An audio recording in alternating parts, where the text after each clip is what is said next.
ဒီနေရာလေးကတော့ကျွန်တော်ရုတ်တရက်တမိုင်းမှာဖြောက်ထားတဲ့နေရာလေးပေါ့နော်ဒီနေရာလေးက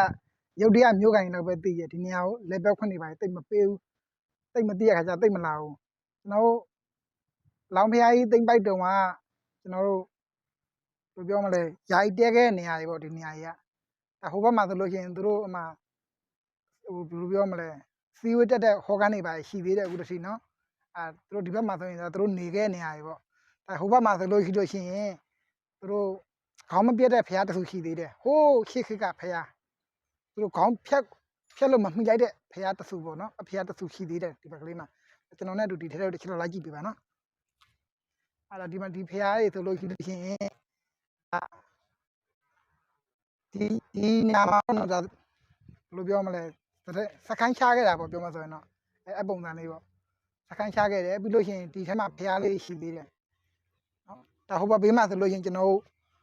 နန်းတော်ကြီးရဲ့ဘယ်လိုပြောမလဲခမ်းမကြီးပေါ့နော်လို့ခမ်းမကြီးနေကြည့်သေးတယ်ခုတည်းဒီနေရာလူသူရောက်ပေါက်နေတယ်ပြီးလို့ရှိရင်ဒီနာယူတော့နေဧည့်သည်ပါမသိရဘူးဒီနေရာကြီး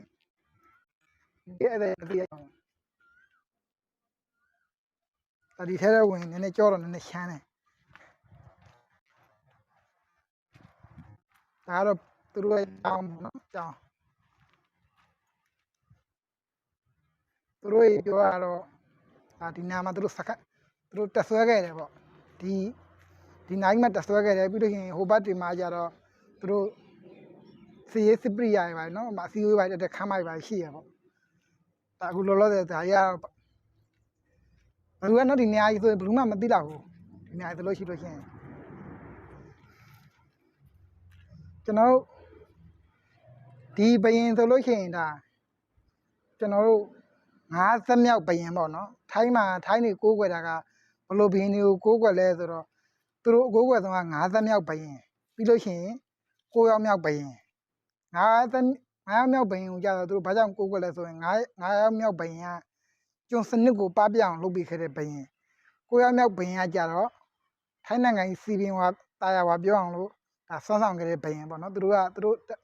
ကျန်တဲ့ဘရင်တွေကသူတို့လောက်ကြီးမကိုးကွယ်ဘူးသူတို့ကိုးကွယ်တာဒီအခုမြင်နေရတဲ့ဘရင်ရဲ့နောက်ကျွန်တော်တို့ရဲ့ဘရင်ဘူမိဘောရဲ့ဒါဒီနှစ်ပါးတော့သူတို့တအားကိုးကွယ်ရနော်အိမ်တိုင်းလိုမှာရှိတယ်ဒါဒီဆရာတော်ကတော့ဒါလုံဖောက်လူမှတ်တယ်ဒီဆရာတော်ကလေဒါတော့အခုတော့ကြိုပြတ်တယ်နော်သူတို့ဒီမှာခံကြရင်ဒါလက်ဖူတောင်းရသေးတယ်နော်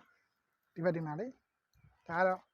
ဘာနေရလဲကျွန်တော်လည်းမသိပါဘူးဒီကဒါဒီနားလေးရက်ပြကြည့်ရပါတော့ဒီဘက်မှာဆိုရင်တော့ရေအိုင်တွေပါရှိသေးတယ်ခုနကကျွန်တော်ပြောတဲ့သူတို့ခေါင်းဖြတ်လို့အချိန်မမီတော့တဲ့ဖះဆိုတော့ဟိုဘက်မှာနော်ဟိုဘက်နားလေးမှာခေါင်းဖြတ်ဖို့အချိန်မမီတော့တဲ့ဖះဆိုတာဒါဒီကြောင်းထဲမှာနော်ခေါင်းဖြတ်ဖို့အချိန်မမီတော့တဲ့ဖះဆိုတာ